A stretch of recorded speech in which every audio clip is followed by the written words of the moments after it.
Thank you very much for joining us here for the Dean's Distinguished Speaker Series from Macquarie University Business School. It's a great pleasure for me to welcome you all this evening. For those of you whom I've not met, I'm Bruce Stoughton, and I've had the great good fortune for over 10 years now for serving as the Vice Chancellor and President of Macquarie University.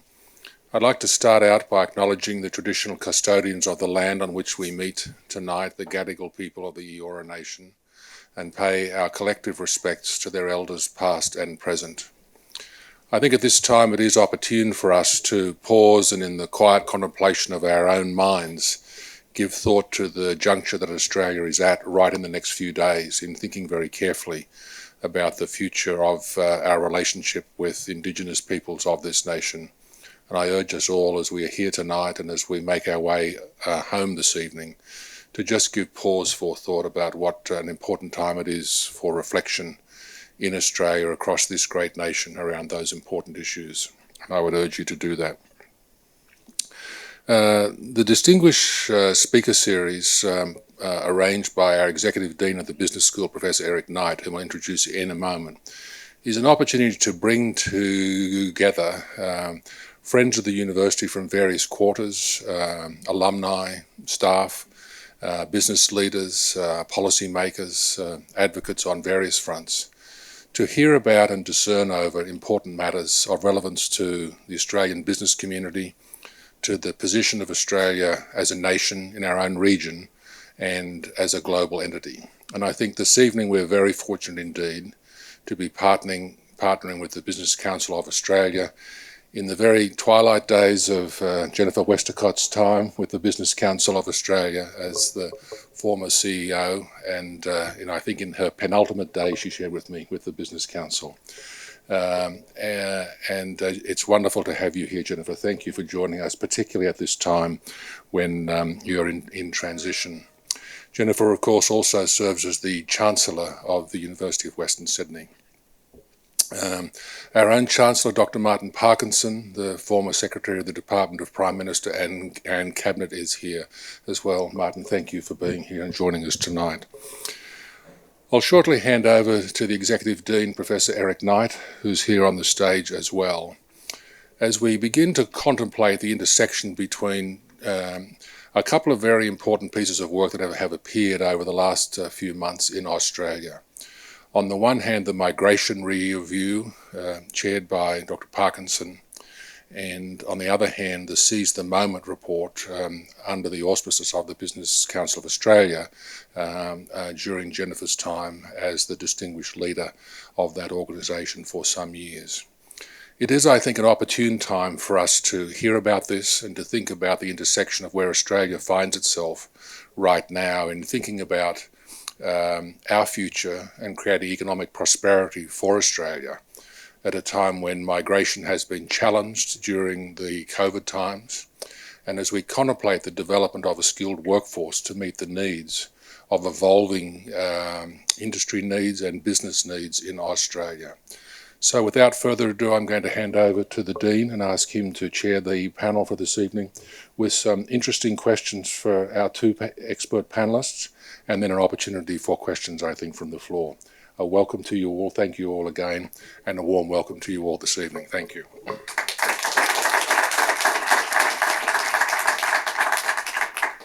Thank you, Vice-Chancellor, for that excellent introduction to tonight's event. And can I also add my acknowledgement to the Gadigal people of the Eora Nation and to elders past, present and emerging.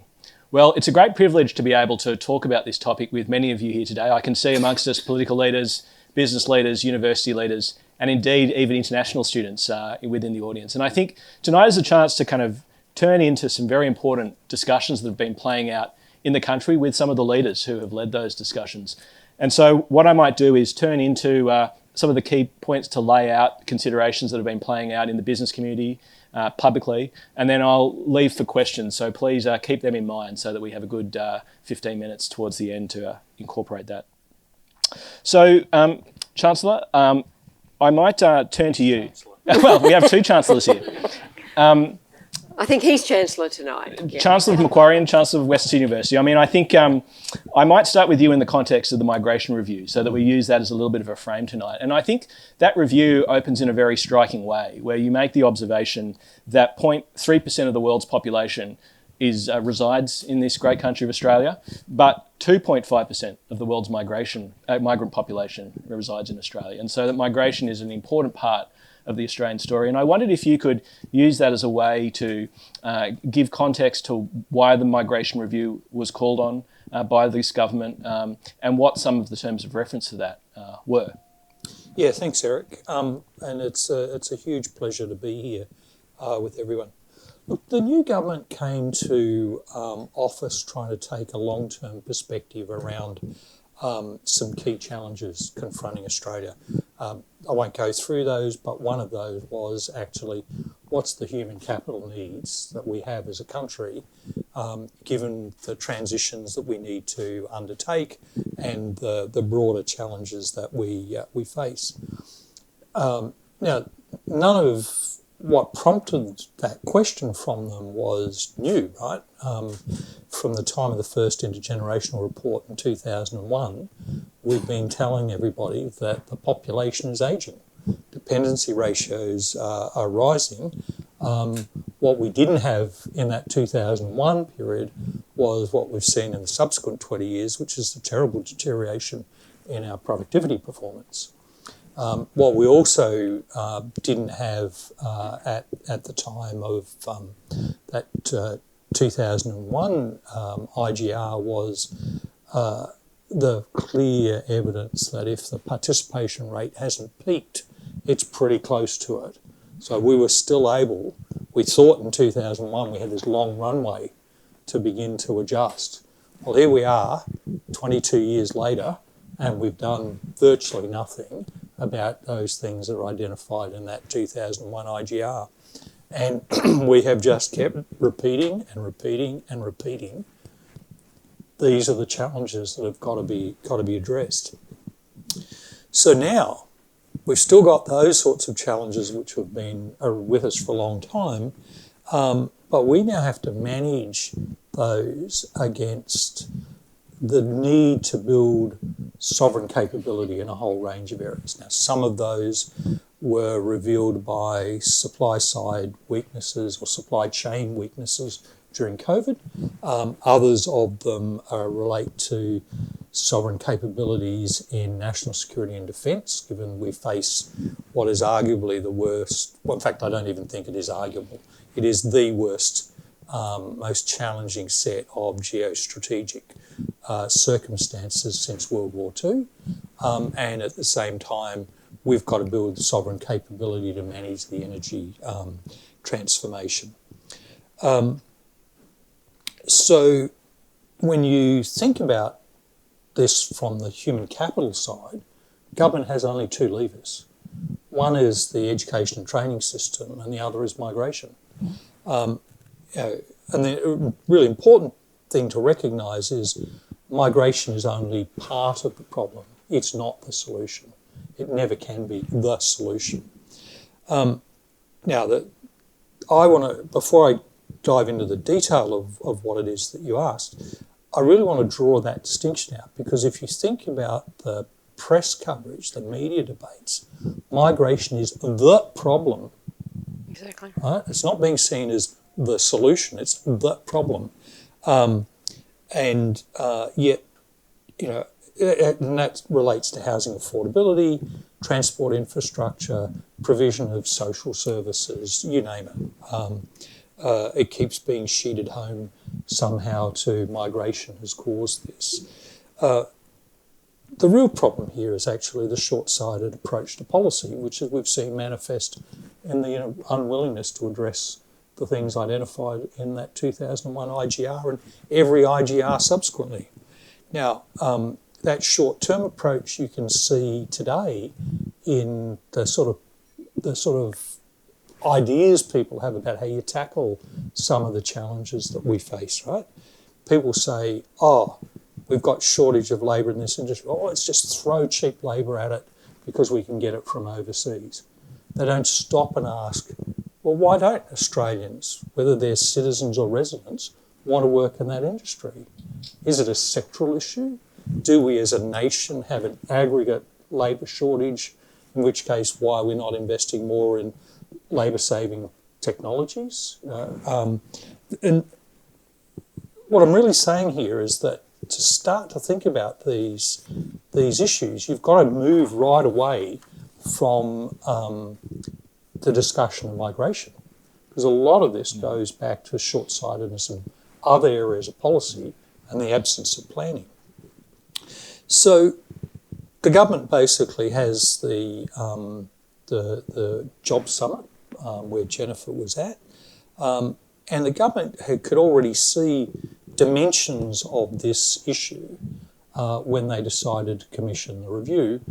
I'm not sure whether they understood fully the extent of the problem, but they had they recognised that the consequence of the short-termism of the last 15, 20 years, and particularly of the last decade, was imposing a cost on every Australian that is going to carry forward with us for many, many years to come. So they said to us, look, is the migration system fit for purpose? Obvious question then is, what is the purpose of the migration system? Spoiler alert, when we dug in and looked at the rationales that we used, there was no rationale for the migration system.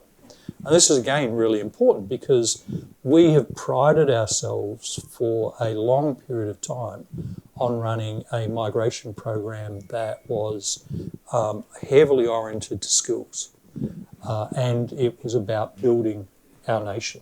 And that's true if you go back to the 80s and the 90s and the 2000s even. But particularly over the last decade, what we've done is we've outsourced the migration program to the business community without any real sense of what the national interest objective is here.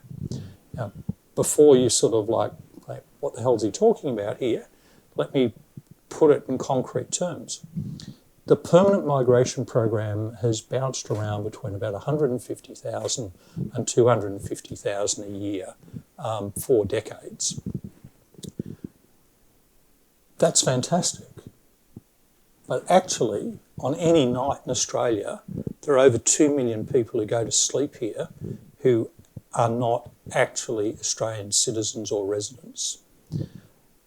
Moreover, almost 2 million of those, about 1.8 to 1.9 million of those people, actually have work rights. So in other words, we actually have an economy that is reliant on almost 2 million people having work rights here over and above Australian citizens and residents. And that is a really, a phenomenal thing when you start to think about it. So, it's really this uncontrolled growth of temporary migration that has contributed to this public concern about transport infrastructure, service provision, housing affordability and the like. Not that sort of generally classic, standardised sort of number, even though it bounces around a range, of the permanent migration program. Moreover, what we found was that when that temporary migration program was started, it was very much oriented to skills, to highly skilled jobs. And in 2013, the Abbott government froze the temporary skilled migrant income threshold, the so-called TISMIT. And when it froze that, because that was, you had to earn at least that to be eligible, to be able to get into the question about whether you can come into Australia. By freezing that, what they did over the subsequent 9 years is turn what had been a predominantly skilled temporary migration program into something that became closer to a predominantly unskilled temporary migration program. So we've now got a situation where we've got sectors like agriculture, horticulture, accommodation, hospitality, that say they can't survive without large numbers of migrants coming in who are at the lower end of the wage income distribution. And yet, at the same time, we've got all these challenges about rebuilding our productivity, fostering innovation, dynamism, boosting our competitiveness that require people at the high end of the skill distribution. And yet they're the ones which we can't find people to come in. So I want to come back to some of the specific recommendations in the review in relation to the tiering of visas. But Jennifer, perhaps first to you in terms of building on some of Martin's observations and the sort of the political context for this. You know, the advocacy that you are receiving from your business stakeholders in the BCA. I mean, you know, your participation in the Jobs and Skills Summit. Where have you seen, or where did you see, you know, the migration agenda sitting on business leaders' priorities, you know, and how does that feed into some of the Seize the Moment report thinking, amongst other things? Yeah, I'll come back to Seize the Moment. I think on that specific question, you know, if I think about the conversations I've had with chief executives over the last 2 years or 3 years since COVID, and even before that, migration has just been a huge issue because we just haven't done the planning for it. I mean, we must have been able to see, surely it's not rocket science, that at the end of COVID we would have a labour shortage, and yet what we didn't have was a framework in which to solve that problem in a way that gave the community confidence about migration. And so we'll come back to some of those specific things, but I think the concern, we have the same concern that Martin's articulating, that migration is seen as a problem as opposed to well-managed migration, which we can unpack tonight, being seen as a huge contribution to our economic well-being and our productivity and our innovation. And if I link this back to Seize the Moment, why did we do to Seize the Moment? Well, the BCA turns 40 this year. And we looked back and we said, what has driven Australia's prosperity for the last 40 years? And where are we now? And so if you look at the document, we look at all of the decisions that were made that drove that incredible prosperity that we have enjoyed, you know, doubling of income per capita, a tremendously strong country in the face of some big crises. And we said, what are the decisions that were made? And then we said, well, where are we now? And to Martin's point, you know, our productivity is woeful. And people say, well, so what? Well, it's productivity that drives wages growth. And it's wages growth that drives living standards. So we keep kind of forgetting some of these basics of economics. Our education standards, notwithstanding huge investments by governments, have fallen away. If you look at our standards for the PISA results for schools, they are, you know, we're now comparing ourselves to Estonia, who are doing better than us. You know, our wages have stagnated. Our economy is too narrow. 10 companies pay 30% of all company tax. What could possibly go wrong?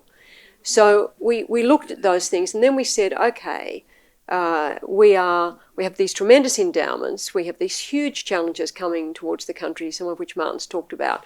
You know, globalisation, technology, digitisation, a tremendously volatile world, the massive changes in production, the disintermediation of supply chains, the huge prevalence that COVID exacerbated but highlighted of these big global supply chains. And I guess our conclusion was we are poised but not ready, so we need to seize the moment. And we need to do that through a comprehensive suite of policy changes.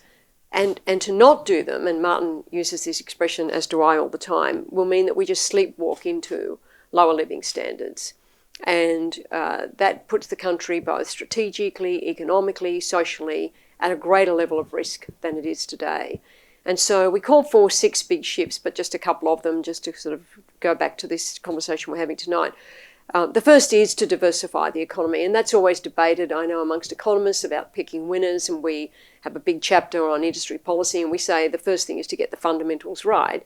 But you are going to have to look at sort of the areas of comparative advantage and look at nationally significant precincts and look at whether or not we push into those. And having just been in Washington recently, looking at what they're doing with the Inflation Reduction Act, simply just hoping that everything will sort itself out, I think is a big mistake.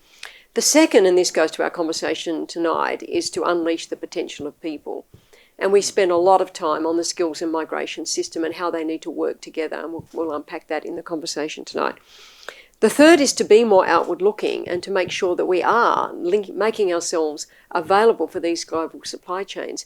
And it's going to be the skills and capabilities of people that allow us to get into those big supply chains, unlike the production of old, which was about labour cost and quantum and volume. This is about skills and capability, innovation and ingenuity. We have to be therefore more competitive.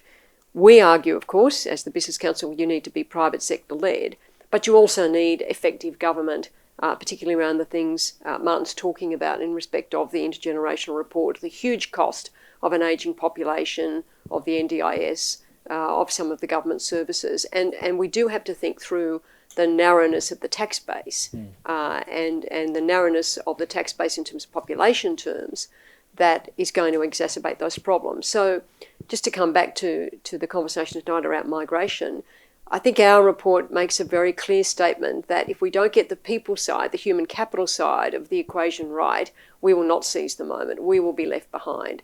Our competitors will eat our lunch. We will not build that sovereign capability that we need to build to be competitive, to tap into those supply chains. We will not build Australia's prosperity. And it's very disappointing to see migration again being politicised.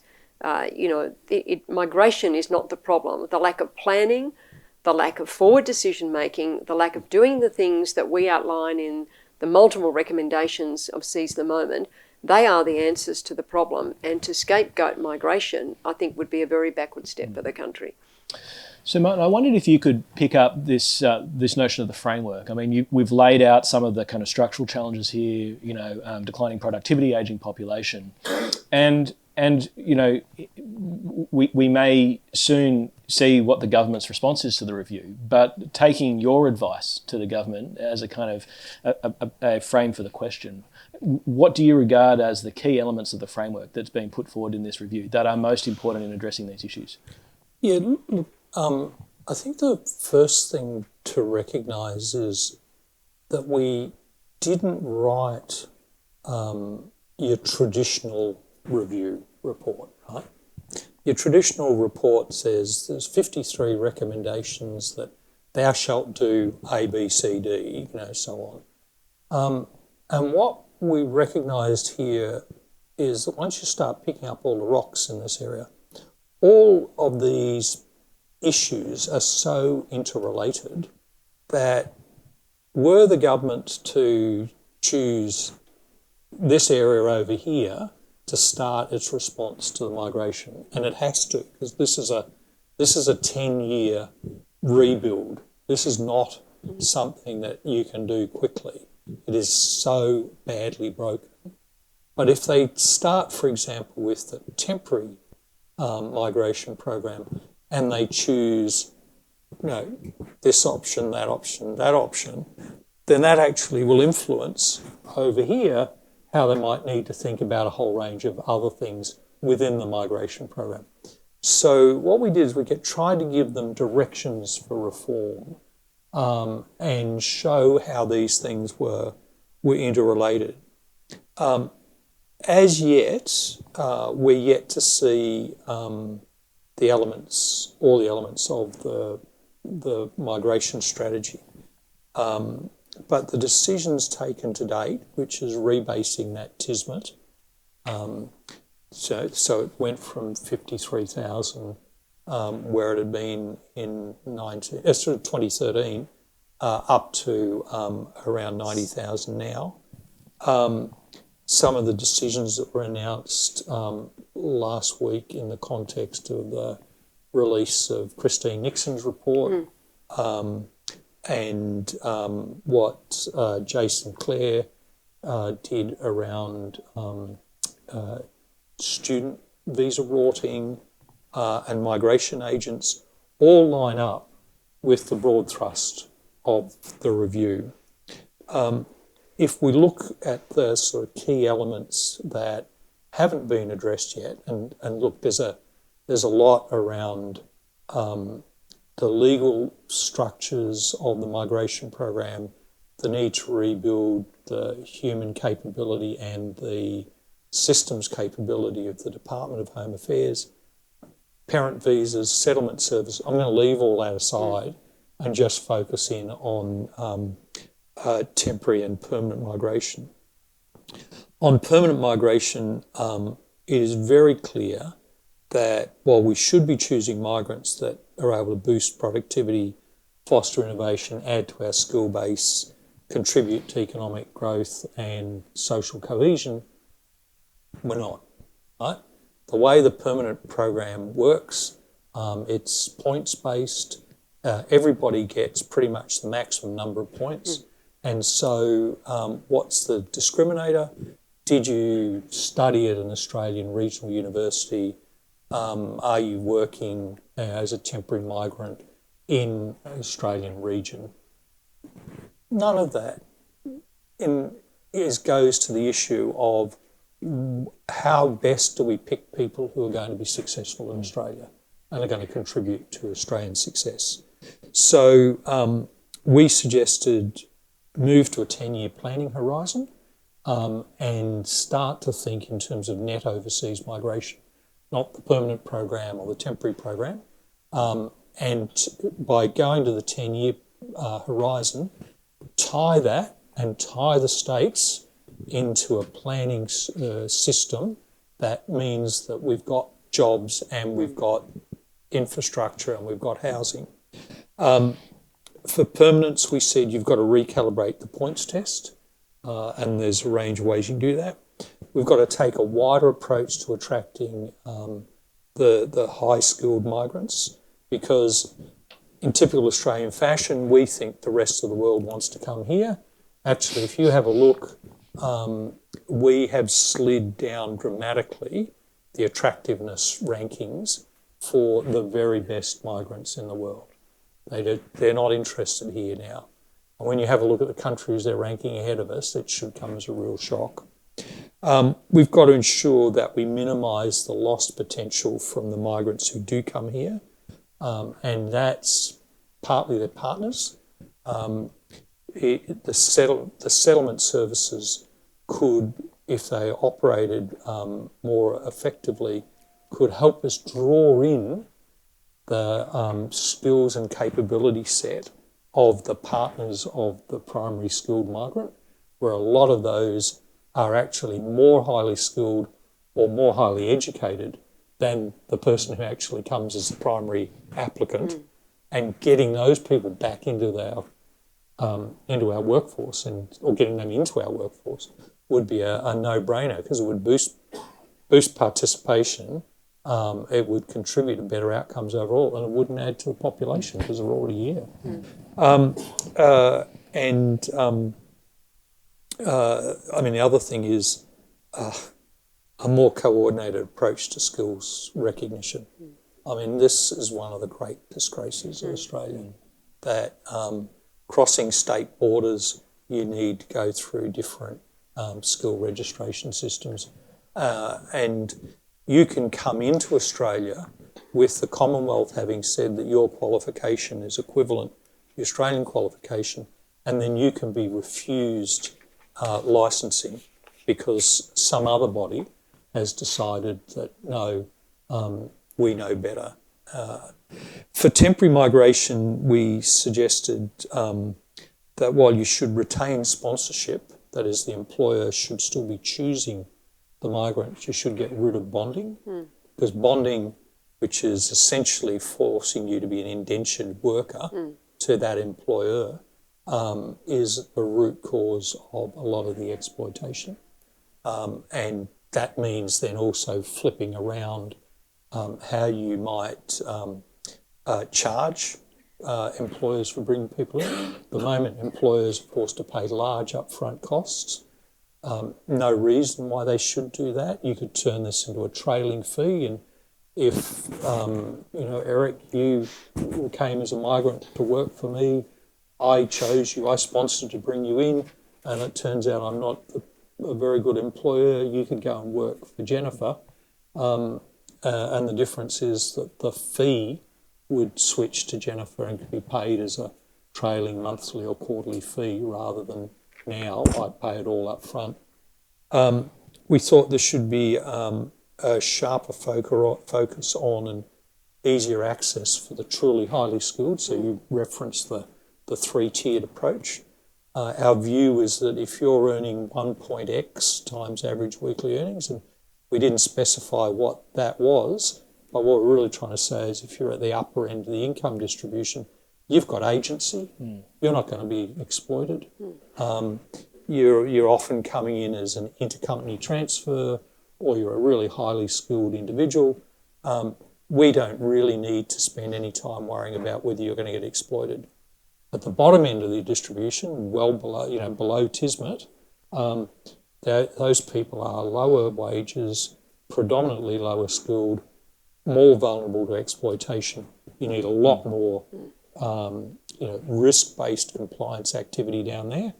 And between Tismet and that top income threshold, you want to make sure people have access to clear pathways for legal remedies and like.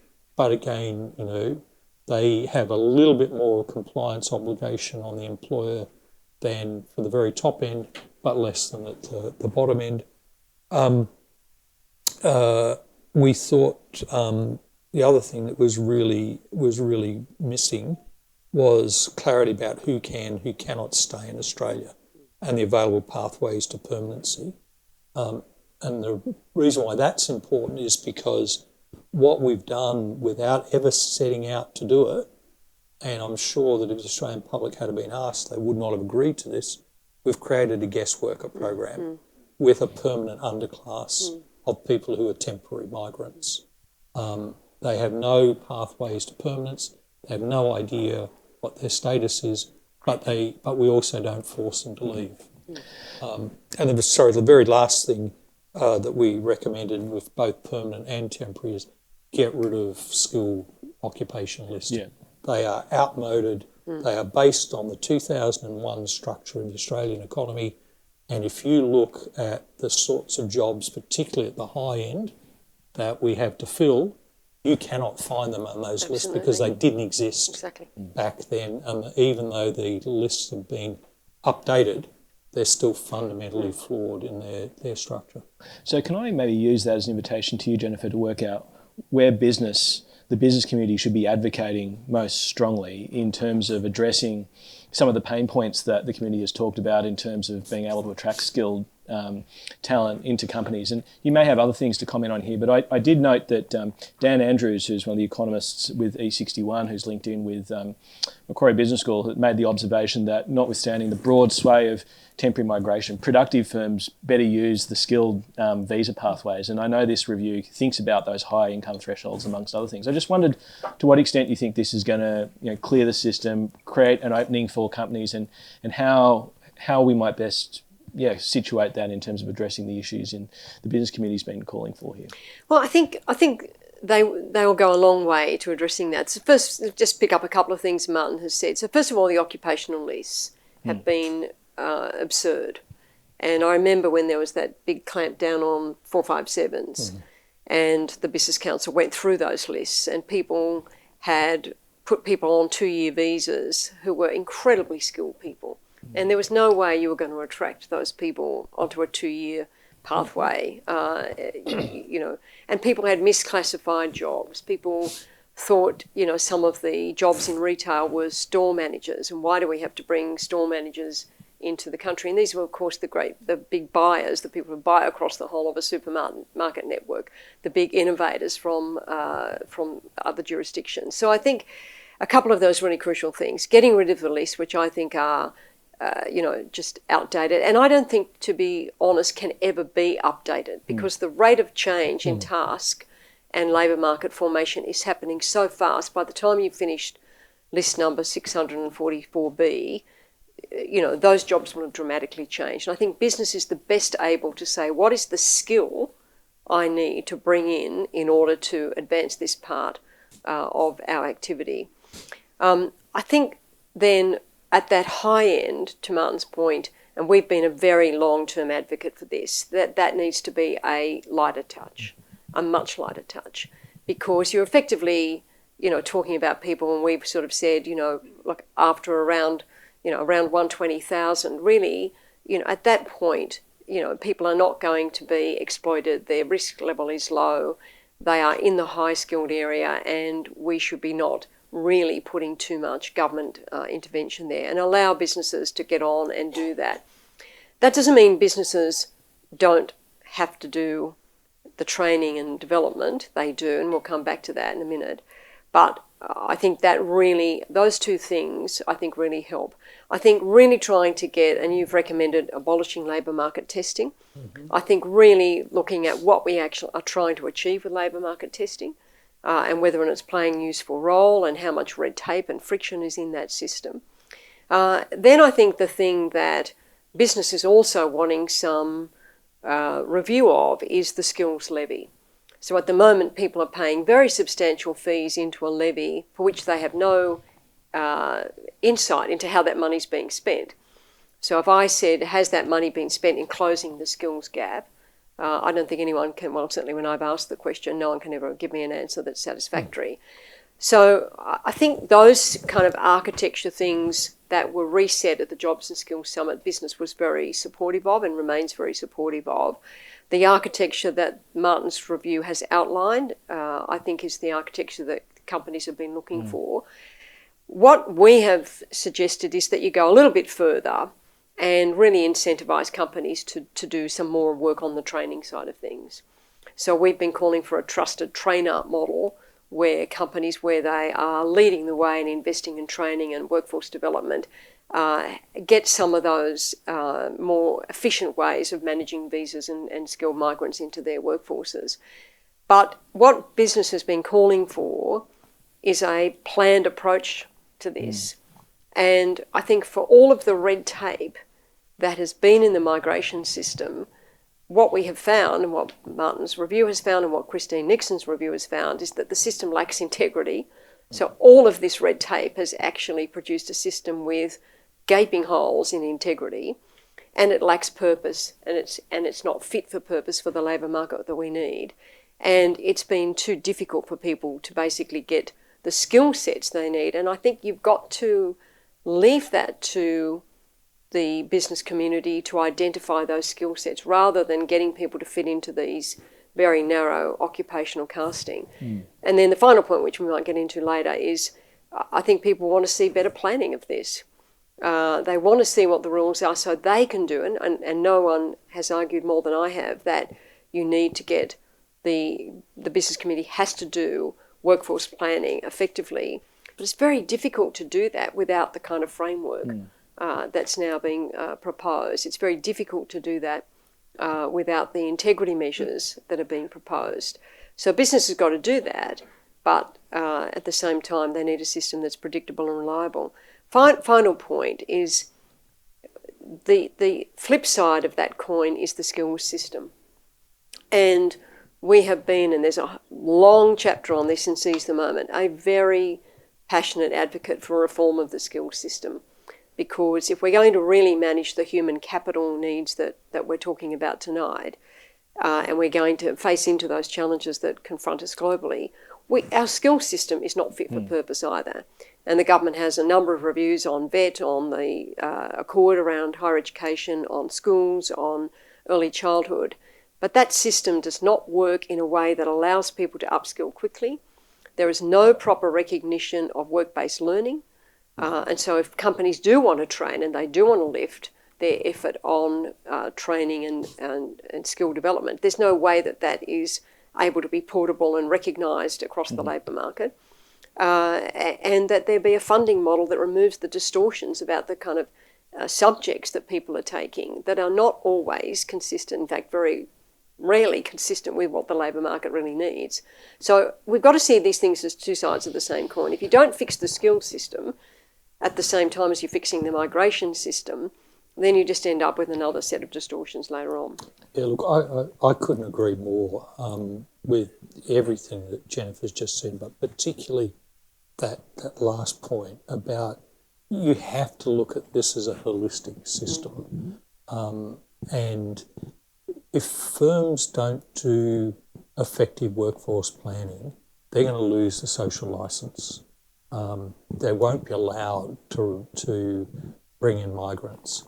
And yet government has not created a set of circumstances that allows them to do effective workforce planning. So, while government continues to think about these things as piecemeal issues, then we'll be hamstrung.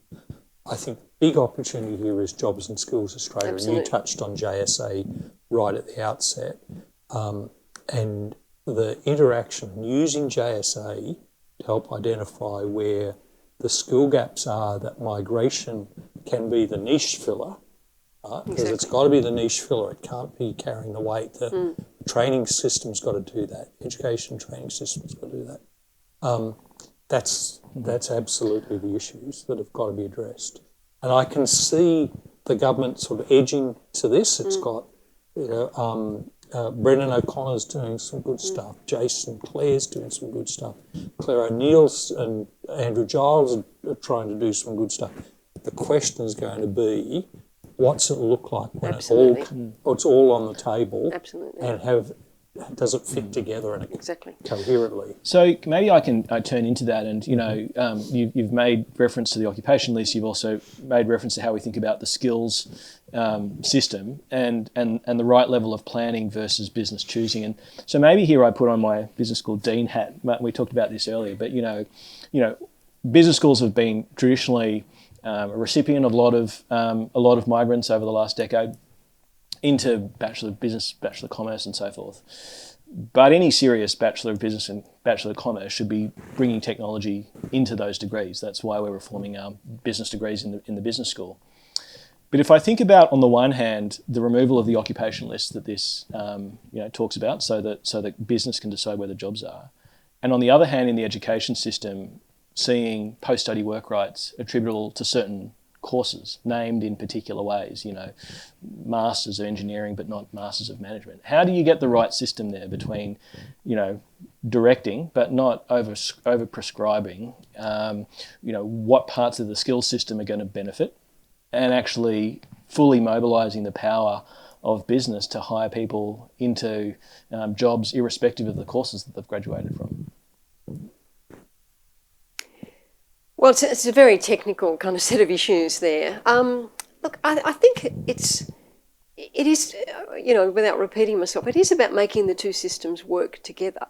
And I think, it is about saying, well, how do you construct a skill system that's got the same agility as a migration system? And again, thinking about, this is why I've been a passionate advocate for micro-credentialing, but you need a system that allows those to be stacked and recognised, as opposed to people just randomly doing courses and they're not actually kind of stacking in a way that's meaningful for someone in an occupational sense. So no one's suggesting for a minute that we remove the degree and master's structures, but we need to be able to think about them in a different way. So why is it that if I'm doing a business degree that I can't pick subjects from another part of the university? Why is it I can't do a TAFE subject and have that assembled as part of my qualifications? Why is it that I can't work and learn simultaneously and have that work-related skill part of my qualifications framework?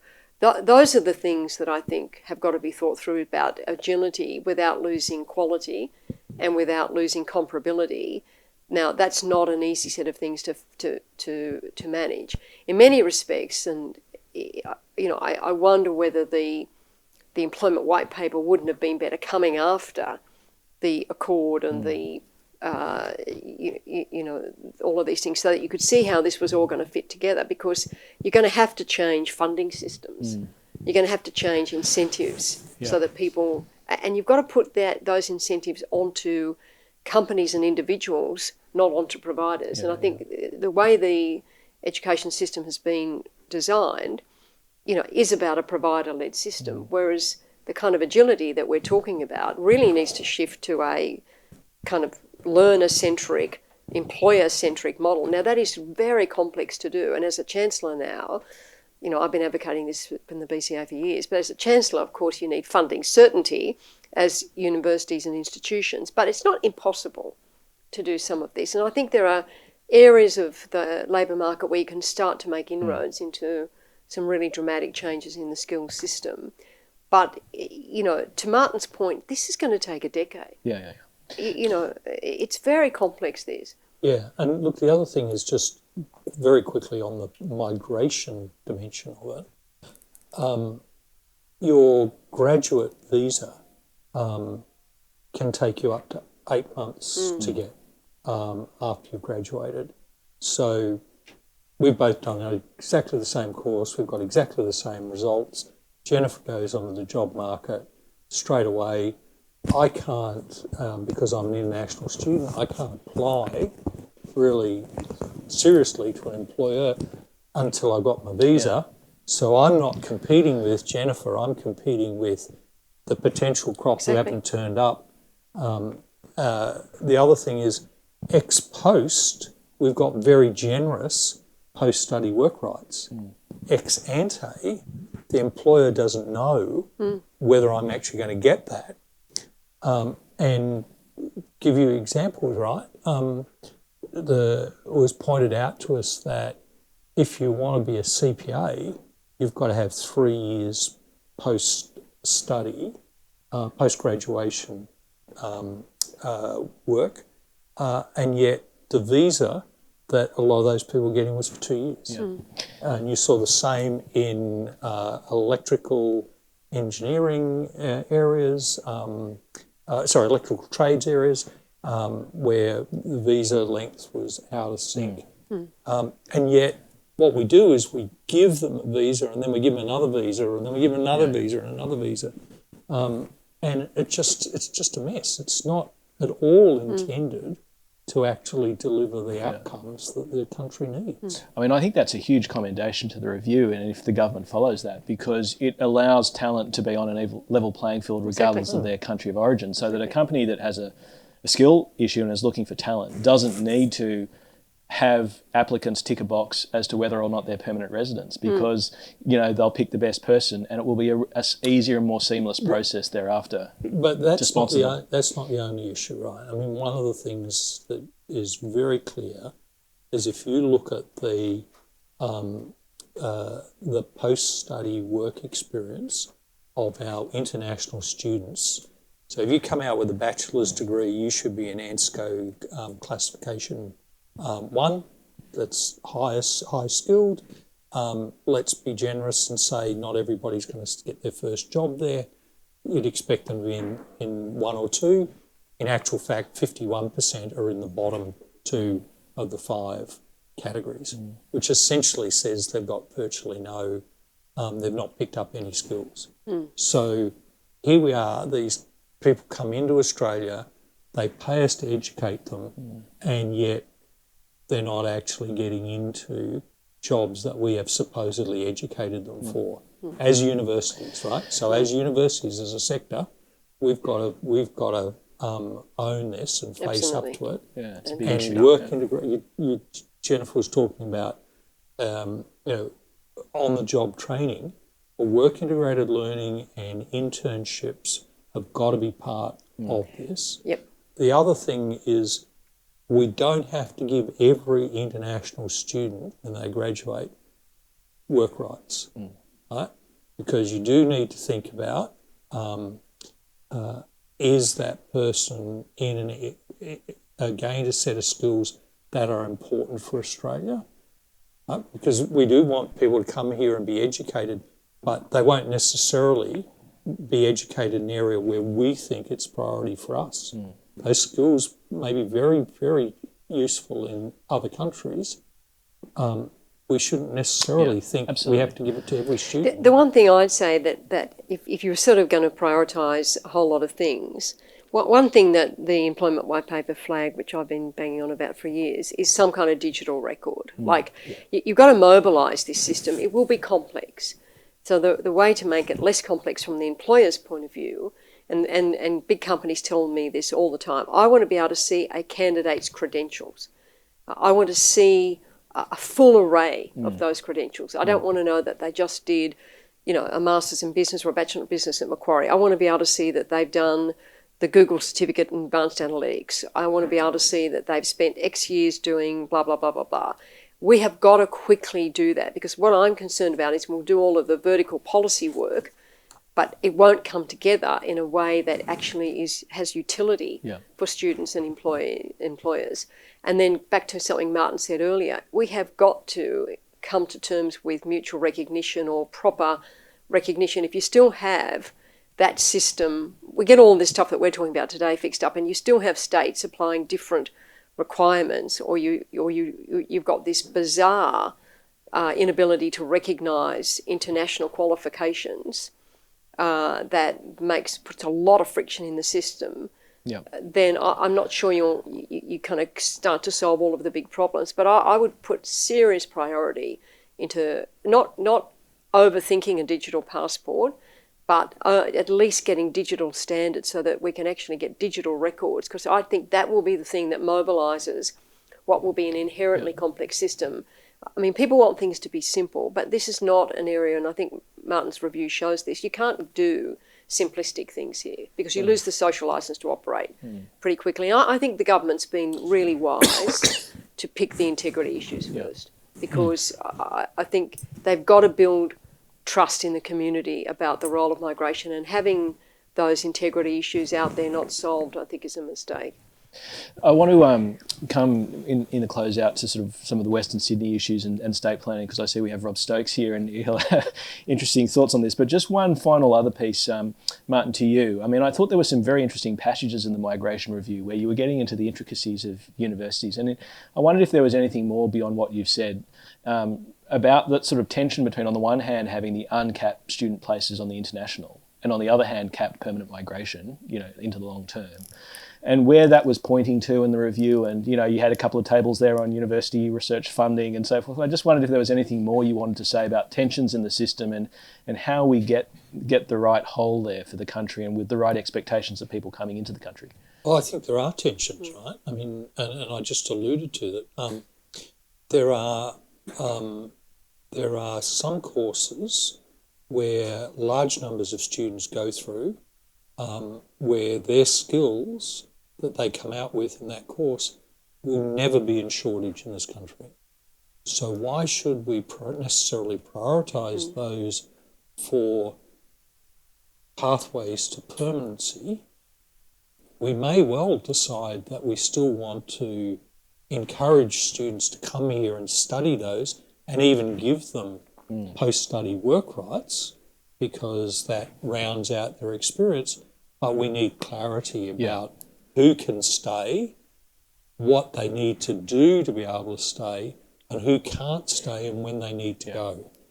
And that's unless they fall into the high salary bracket, right? In which case they're in a different echelon. But that takes them into a completely different thing. We're talking here about people coming out as students, right? And I think it's whether they can get there within 5 years or whatever it is before the visa. And I think Martin's absolutely right, because I think you do have to think about the public value here, and that not everybody is going to have the same rights for permanency or to remain. There has to be the sort of public value of what they've been studying, and I think it's incumbent upon universities to work with business to really identify those areas where we need to focus on.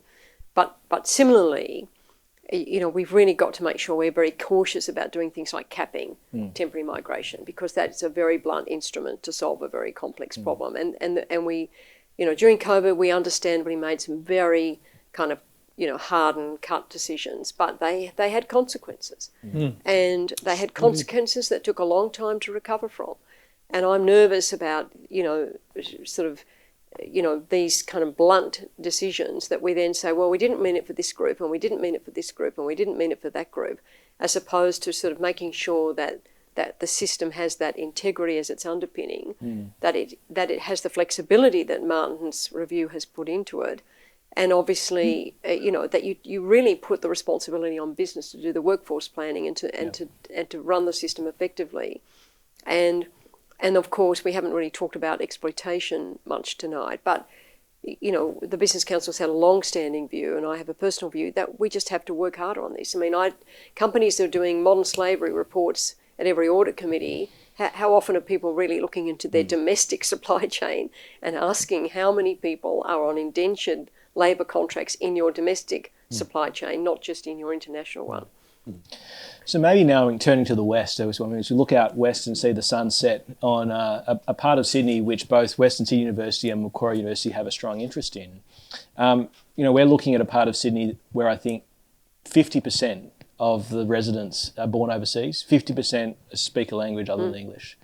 And I just wondered what the migration review has to say to state governments and the sort of planning layer there in terms of the temporary migration, and how you begin to form a view about infrastructure planning, housing planning, and teeing up with the feds around migration. I just wondered what was envisaged there. I know you begin to touch on some of this, Mark, but maybe we could just flesh it out a little bit more around multi-level government planning. Yeah, look, we were very explicit in saying that we thought that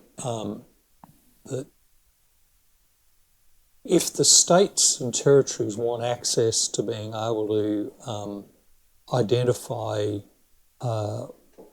people and areas where the migration program should focus, then that needs to go hand in hand with a commitment that's joint with the Commonwealth to ensure that the services, the housing, the infrastructure and the like are there to support those people.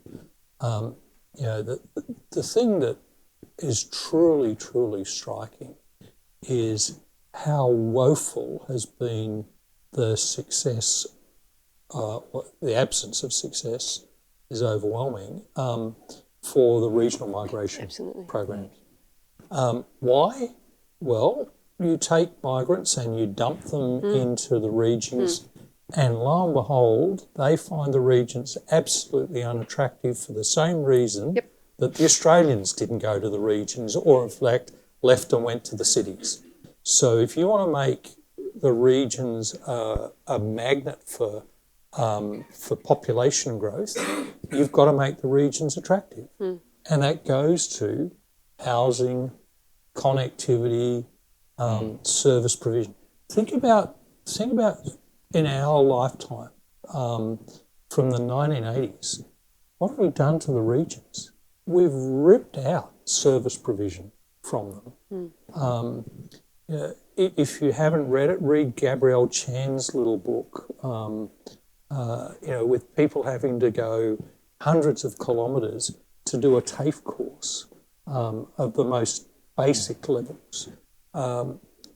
If we're really serious, we've got to make sure we've got appropriate transport connectivity, we've got digital connectivity, we've got housing that's affordable, we've got decent education, decent services, and that's got to be not just government services, Commonwealth, state, local, but also, there's got to be an expectation that banks and Australia Post and other service providers will also be providing services there. At the moment, we've got this grab them, dump them, and then wonder why they end up coming to the cities like the Australians do.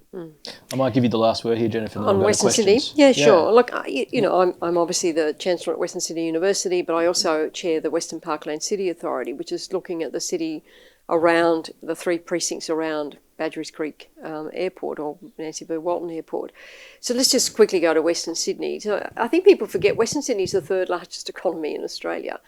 And I see it as the frontier. I see it as the place where if we wanted to really diversify the Australian economy, if we really wanted to take Australia into those big global supply chains that I've talked about, Western Sydney is just the obvious place to do it. You've got 75,000 manufacturers, many of whom don't export. You've got incredibly skilled people. You've got people who are, multicultural. You've got great education institutions like ours. You've now got a 24/7 airport. That will be the first digital airport in Australia. Governments have spent $20 billion in Western Sydney just around that airport area. So the thing that I'm charged with and the thing that I'm passionate about is now to get industry in there. Because the thing that we've not done in regions and we've not done in Western Sydney is deal with the equity of jobs. So when I did the Bradfield oration last year, I was the first person to really draw this out, that if you're working in Western Sydney, you're $15,000 a year worse off than your eastern suburbs counterparts on average. And to me, that's a great unfairness. So we've got to get those high-tech, high-paid jobs into Western Sydney. So the Advanced Manufacturing Research Facility, that will be done under my authority, getting those industry partners in, starting, and this is where the precinct model I think really matters. And I want to see the National Reconstruction Fund do what is done in other countries, where you really focus on a precinct, you drive the collaboration between business, academia, and the community to get industries at scale, like semiconducting, like space. Cyro is going into Bradfield, the city next to the airport, and moving its Linfield premises there. So there's the universities have got a lot of work happening with the authority about how do we get a master research agreement, how do we get the universities really pushing in through with industry development. One just quick anecdote: when I give talks about the Western Parkland Authority in Japan, 700 companies get on those calls. So they can see, here's a place in the world, greenfield site, unencumbered, where they can see big population growth happening, and they can see that's the place where if we were going to get an anchor for some of our Southeast Asian growth opportunities, that's the place to do it. But we've got to plan for it, and we've got to actively go and chase those jobs, and it is hard. Our procurement method, if you look at the way Singapore attracts businesses, we say to people, you want to come and work in Australia, go on a panel. Imagine saying that to people, when you're competing with Singapore, who says, you want to come to Singapore? Well, here's, 14 things we're going to do to make you, to help you come here. Just on Martin's very quickly on regional point, we have got to get a serious focus on regional development in Australia. And that is, unfortunately, going to be about picking some places and saying, let's look at the places that have got the most potential in terms of economic advancement. Let's do a 30-year infrastructure compact. Let's make it attractive for industry to go there so that the kind of full ecosystem of jobs are there. Let's do the skills hubs. Let's think about those transport connectivity issues. And unfortunately, not everyone can be on that list. You have to have that hub and spoke model, and governments don't like doing that. They don't like staying the course with things. And we've got another review of the $120 billion worth of infrastructure projects happening. We've got to stay the course, give the community confidence, get the planning done, get things to happen, because, as Martin says, people won't go. When I go to Toowoomba and to Ballarat and Geelong, as part of our Strong Australia, what do people say they want? More people. More people. But they say, but we can't attract them because we haven't got the land rezoned, and we haven't got the housing, and we haven't got the jobs. We have got to get serious about some decent planning in Australia. I don't mean just town planning, but some serious planning for these issues that are confronting us. I think it's an extraordinary vision that we see here laid out for the next 10, 20 years. And if we can attract those Japanese callers with skilled visas and train them in the right way, then I think we'll be on the right ship. So can we just join me in thanking our two speakers?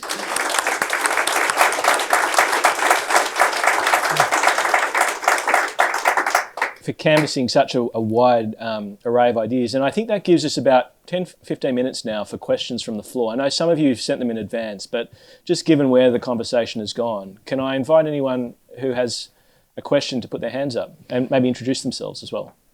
Yeah, good day everyone. I'm David. I'm a Professor of Economics at Macquarie, and thanks very much. Thanks very much for a very enlightening talk. Martin mentioned, and I think Jennifer, really the substance was the same, about the woeful performance of, you mentioned in the context of the IGR from 2001, setting out plans, setting out agendas, and then nothing happening. Now, I'm an economist, so obviously I love cost benefit and the idea that there's a net benefit that comes out of this if we get it right and so forth. But really, isn't the failure to look at these long-term plans and do these things and get substantive progress forward, because we're not really addressing the concerns of the ordinary Joe Blow out there? migration immediately brings up questions around housing. And so really, until we get the housing right, are we ever going to be able to have a sensible conversation about migration? It's a bit like the sort of, the standard issues of economists about trade barriers. And, until you get the idea that we're going to give you adjustment and training and all that, you're never going to be able to get the barriers down and all those sorts of things. In other words, do we need to take a bit of a step back? And rather than the big plans about what business needs and what government thinks, what we should all be doing and all that stuff, come back and say, well, how do we get the population to walk with us as we do these things, to make sure that their issues are being well addressed, that we're speaking their language? In some ways, it's going back to the 1980s of the Keating effort to say, let's educate everybody. Let's really talk their issues and then walk with them from there. And until we do that, are we maybe just going to continue on with this woeful performance that Martin discussed?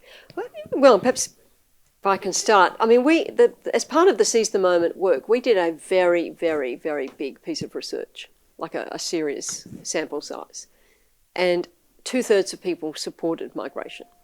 And around 60% of people did not think it threatened their job. So what they want is better planning. What they want is the housing stuff. Just on housing, and the BCA's put a lot of stuff out about housing, and I am the former head of housing in 2 states, so don't get me started. But there are really simple things that can be done. We've got a whole pile of land zoned around Australia at the moment, but not serviced.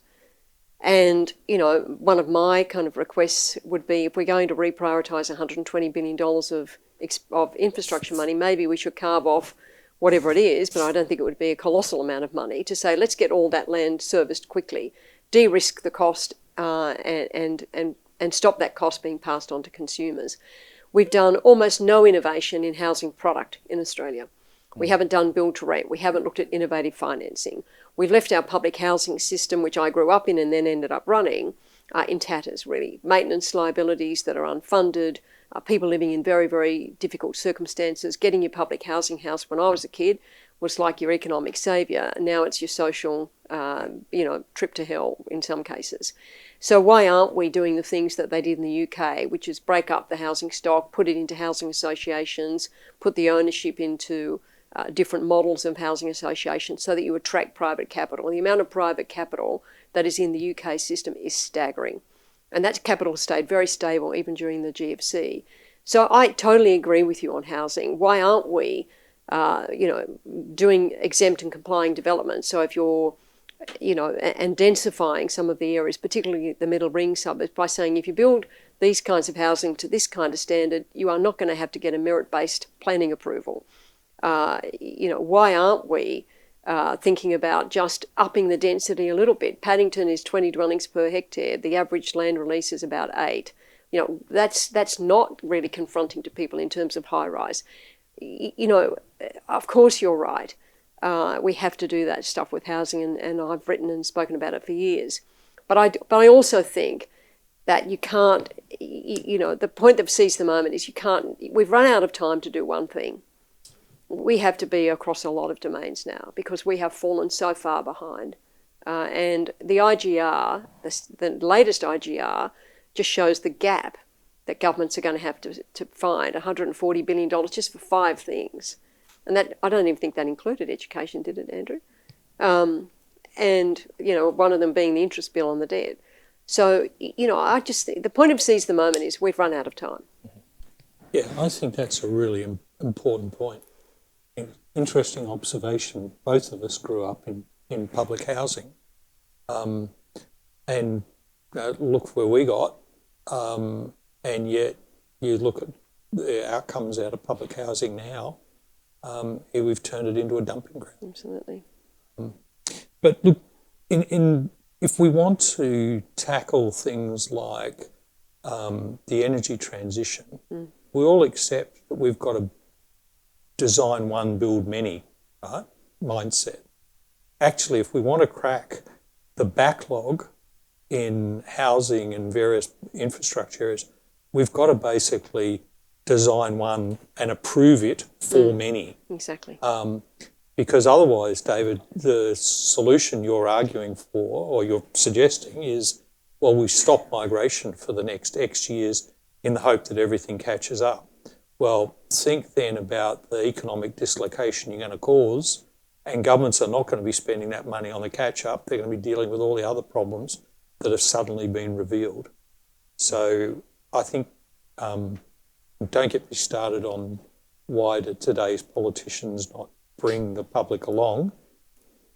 It's partly them, it's partly the world's changed, and it's partly, frankly, that we, the economics profession, don't offer them very good solutions. So I think there's a range of issues there. Another question? Yes, Frida. Yeah. Hi, so I'm a student at Macquarie University in my third year of studying analytics and accounting. And in my courses, I have I'd say capstone units that gives me insight into skill development that will be beneficial for me in the work environment. So going back to how you said we should focus on the skills that we bring to all the gaps in the Australian economy. So should universities look into more skill development focus rather than just purely theoretical knowledge based? That's just my question. I'm happy to. Thank you for that question. So, look, my view is universities are not here for the sole purpose of training the next working, cohort of workers. We are educating people in the broader sense, but, and the but's important. If we think about our scale, take our two universities, and we're northwest and west, we have the scale, the position, and the innovation to be leaders in doing the sorts of things that you've just alluded to. I personally think universities have got to get closer to business, and for the academy, that means get over the sense that engaging with business is all a bit dirty and a bit beneath us. We've actually got to understand their problems and what it is they're trying to achieve and work out how we can help them. I'm personally a big fan of bringing high-end businesses onto or around campuses and fostering that sort of both sides of the street mentality and coming together in problem solving. I think closer integration with the vet sector is absolutely critical because you've got to get some of these practical skills as well. And I think the Institutes of Advanced Technology model that's being done here in New South Wales is a fantastic experiment, and I really, really hope it works because I think it'll be great. I think we've got to recognise that people are going to be trained and retrained, which means that the traditional model of a university, of a big campus with lots of undergraduates, might be part of what we do, but we're going to need different models for the subsequent sort of training, retraining dimensions. And that goes to exactly what you were talking about micro-credentialing or work associated learning. I've already talked about the challenges for our international students and what we need to do there. I think we've got to get serious as universities about encouraging innovation and entrepreneurship. Interesting aside, I went to Princeton University for my PhD. For much of the last 30 years, Economics 101 has been the single most popular course in the entire university. Now it's entrepreneurship. And I think the other thing that we've got to do is think about how, as universities, as higher education institutions, we can find ways to encourage firm scale and industry formation. So how do we encourage firms to form? A lot of us run incubators like we have at Macquarie, but how do we then help at a later stage in the firm life cycle for them to scale up, become bigger and more effective? And that's where the precinct model, I think, is really important. So what we're doing in Western Sydney, so one of the education models there, is quite different, where business is actually saying, we want this micro-credential developed. And then we go to the universities and say, can people kind of collaborate on that? And courses are being designed. It's really interesting to see how business thinks about things, because they think about the skill set they need versus I want people to have a computer science degree. They say, no, I want them to be able to do this.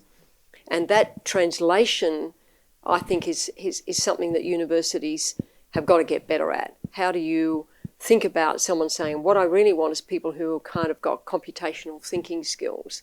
People say, oh, they have to do a computer science degree. No, completely different thing. So, and I think we need more of these models like the IATs, like the stuff we're doing in Western Sydney, where we've now got like 100 micro-credentials that have all been developed by business saying we want this in order to scale up this industry, like additive manufacturing and things like that. I think that model has got such a lot of application, and what I'd love to be doing is that model in Newcastle and Wollongong, where you could imagine this arc of Wollongong, Newcastle, Western Sydney is the glue, and putting that sort of economic arc on a global scale would just be staggering in terms of our impact globally. But it's got to come from that sense of business university trying, to Martin's point, scale up industries, one of which will be through the skills development, which I think is a very different model to what we do now. Just on the precinct, I agree with you entirely. And look at Macquarie Park Innovation District, right? It should have been a phenomenal precinct. Absolutely. And yet we're having to try and re-engineer it to get it there. Why? Because at some point in the way, state government decided, this is just basically a property play, and really lost a fantastic opportunity to try and create something. Could not agree more. And so, I think what we're trying to do in Western Sydney is exactly the model. And I think we should be trying, in fact, we are trying to now retrofit that back into MPID. Well, I think that brings us to time, but Jennifer, as the VC said, this is your second last day at the BCA, but I think we have a very good sense of what you're starting and building out, Western. And Martin, you've got wonderful colleagues here listening to the vision that we can build together at Macquarie, and others in the audience. So if you can just join me in thanking Martin and Jennifer for their time tonight. Thank you.